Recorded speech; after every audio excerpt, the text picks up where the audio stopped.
அன்பு உறவுகளுக்கு இனிய வணக்கம். நாளுக்கு நாளா இன்னைக்கு கோவிலுக்கு போறவங்களோட எண்ணிக்கை இன்னைக்கு அதிகரிச்சுக்கிட்டு தான் இருக்கு. கோவிலுக்கு போனா நல்லது நடக்குமா நடக்காதா? நல்லது நடக்கோ நடக்கலையோ, ஆனா இருந்தாலும் அதெல்லாம் தெரியாது. மக்கள் கோவிலுக்கு திருச்செந்தூரா இருக்கட்டும், திருப்பதியா இருக்கட்டும், திருவண்ணாமலையா இருக்கட்டும், பெரிய ஸ்தலத்துக்கு போய் வந்துதான் இருக்காங்க. ஏதாவது ஒரு வகையில கடவுள் நம்ம பிரச்சனையை தீர்த்திட மாட்டாரா அப்படின்னு ஒரு ஒரு அவ நம்பிக்கை தான்.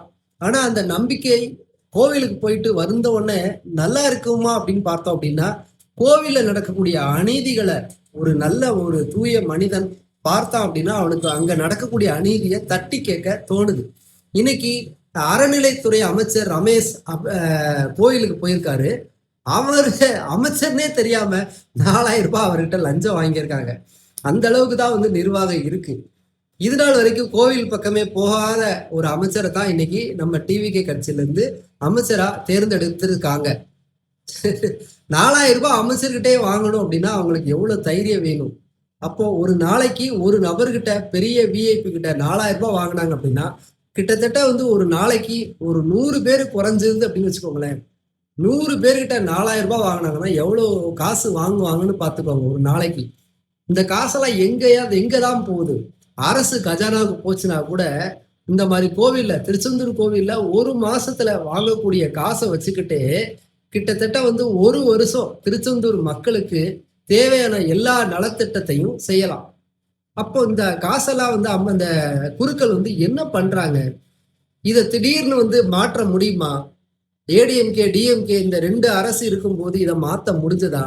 இப்ப திடீர்னு டிவிக்கே ஒரு கிட்டத்தட்ட ஒரு 15 நாளுக்குள்ள இதை பெருசா மாத்த முடியுமா?